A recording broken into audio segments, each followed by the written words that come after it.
이강인, 너 미드필더 아니지? 키키윽, 네이마르. 훈련 중 메시와 비교하며 이점이 다르다 말하자 PSG 커뮤니티 난리난 상황.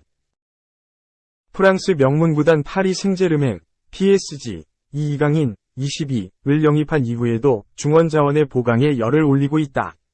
이강인이 주전 경쟁에서 살아남을 수 있을지 주목된다. PSG가 바이백 조항을 발동해 PSV 에인트호번, 네덜란드에서 뛰고 있던 미드필더 사비 시몬스, 20를 팀에 합류시킬 준비를 마쳤다고 17일 BBC 등이 보도했다. 바이백이란 이전 소속 구단에서 합의한 금액 이상을 제시하면 선수를 다시 불러들일 수 있도록 하는 계약 조건이다. PSG는 500만 파운드, 약 82억 원을 내고 시몬스를 1년 만에 다시 찾았다. 시몬스는 지난 시즌 리그 34경기에 나서 19골 도움을 올렸으며 소속팀의 KNVB컵, 네덜란드 FA컵 우승에 힘을 보탰다. 주로 공격형 미드필더로 뛰지만 양 측면 윙어로도 나설 수 있어 활용도가 높다는 평가를 받는다. PSG가 시몬스 영입까지 마무리한다면 2022에서 2023 시즌부터 1년 새 미드필더만 8명을 들이게 된다. 여기에 추가 영입 가능성도 열려있다. PSG가 노리는 베르나르두 실바, 맨체스터 시티, 가브리 베이가, 셀타 비고, 위 행선지는 아직 결정되지 않았다. 이강인은 치열한 주전 경쟁을 펼쳐야 할 것으로 예상된다. 루이스 엘리케 감독은 4-3-3 포메이션을 선호하는데 미드필드 3자리 중 2자리는 기존 PSG 중원의 핵인 마르코 베라티와 최근 영입한 수비형 미드필더 마누엘 우가르테가 차지할 것으로 보인다. 베라티는 최근 경기력이 떨어졌다고 해도 여전히 PSG 빌드업의 핵심 자원으로 꼽힌다.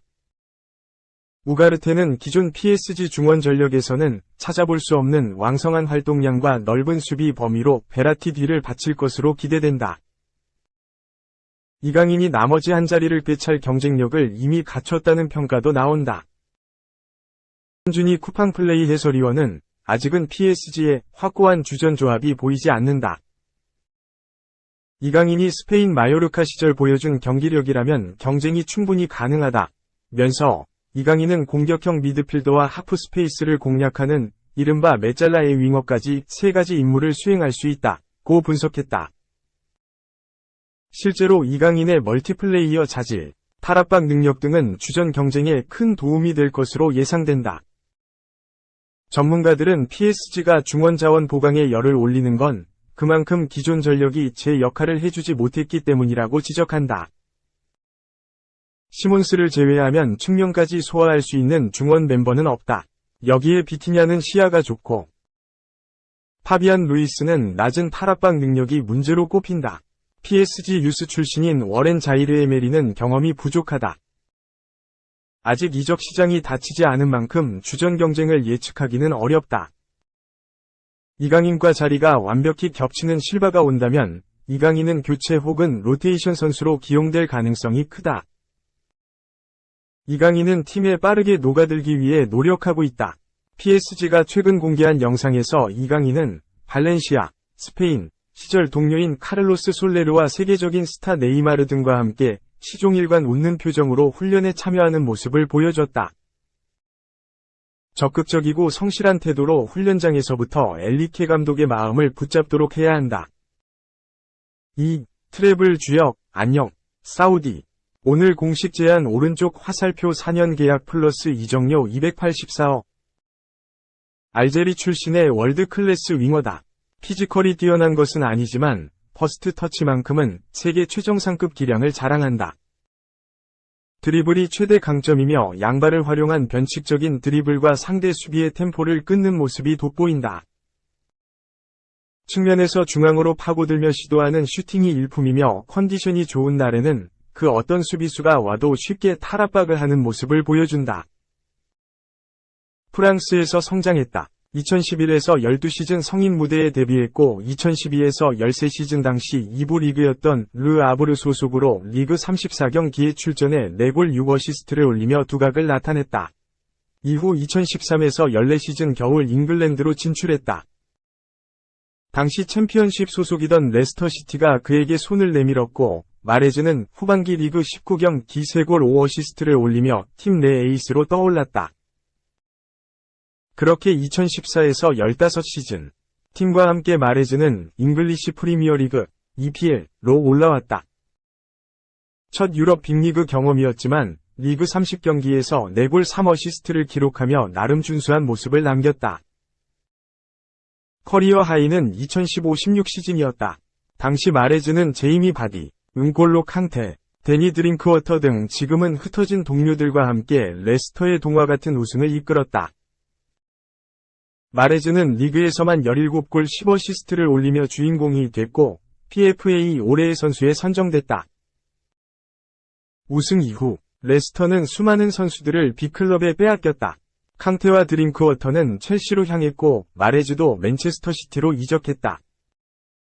맨시티에서 나름 족적을 남겼다. 이적 첫 해엔 확실한 주전으로 자리 잡지 못하며 적응에 어려운 모습을 보였지만 그럼에도 컵대회 포함 44경기에 출전.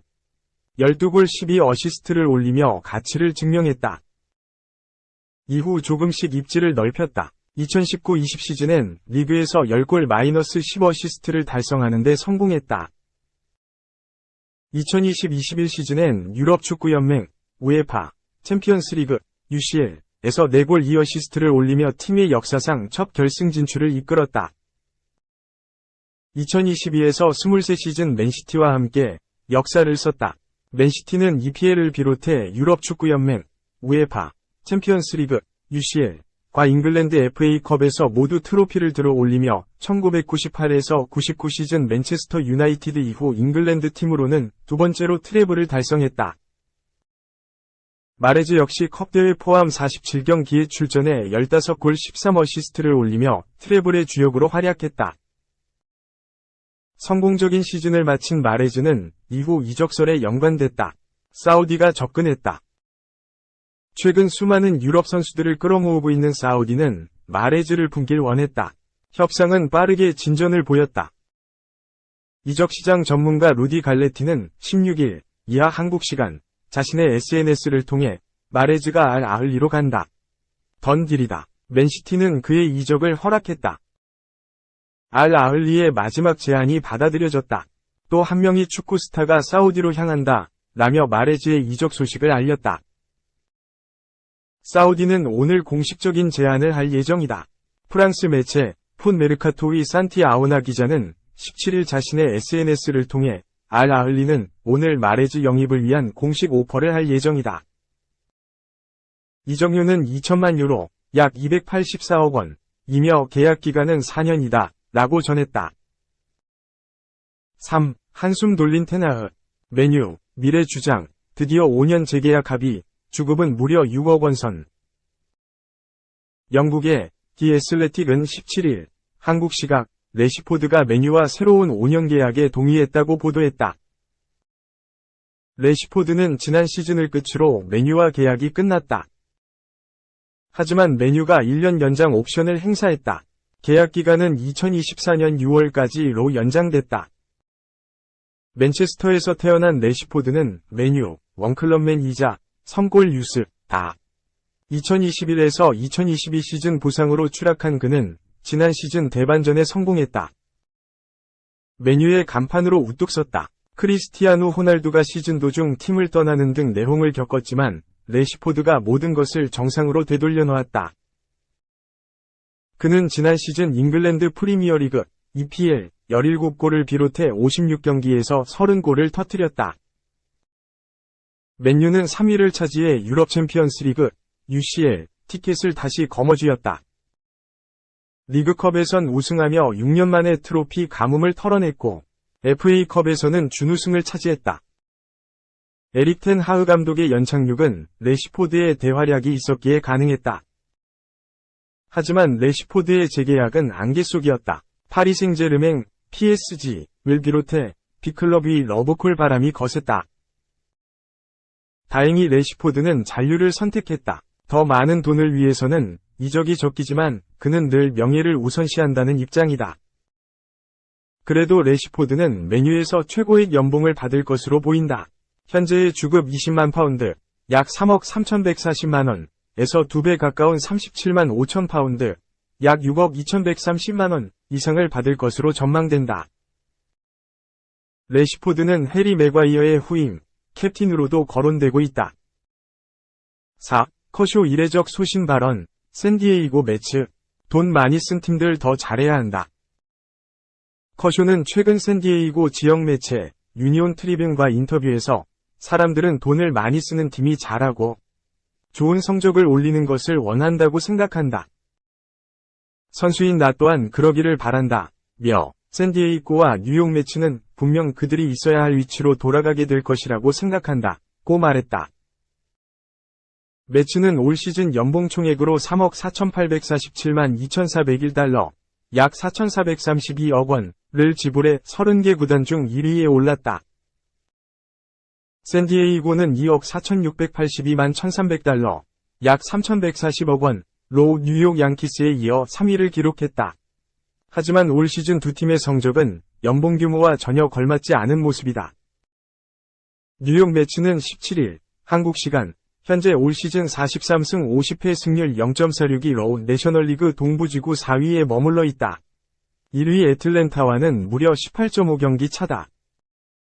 샌디에이고의 형편도 비슷하다. 시즌 44승 50패 승률 0.468로 내셔널리그 서부지구 4위에 처져 있다. 이 지구 선두인 다저스와 승차는 10경기에 달한다. 샌디에이고는 내셔널리그 와일드카드 레이스에서도 8경기나 뒤처져 있다. 매치의 승차는 8.5경기이다. 때문에 두 팀이 포스트 시즌 진출을 원한다면 후반기에 반등이 절실히 요구되는 상황이다. 커쇼는 메이저리그에서는 궁극적으로 돈을 많이 쓰는 팀이 보상을 받게 돼 있다. 며 결국 오랜 시간이 지나면 그것, 많은 투자이 성공하는 방법이라는 것을 확실히 알게 될 것이다. 라고 자신의 견해를 밝혔다. 다저스는 올 시즌 선수단 연봉 총액으로 2억 2,804만 9,200달러, 약 2,901억 원을 지출해 이 부문 5위에 올랐다. 다저스 또한 시즌 초반 투타 불균형을 이루며 한때 내셔널리그 서부지구 4위로 추락하기도 했다. 하지만 커쇼의 주장을 증명이라도 하듯 53승 39패, 승률 0.576로 어느새 지구 1위로 뛰어올랐다. 커쇼의 말처럼 올 시즌 후반기에 샌디에이고와 뉴욕 매츠가 반등에 성공할 수 있을지 주목된다.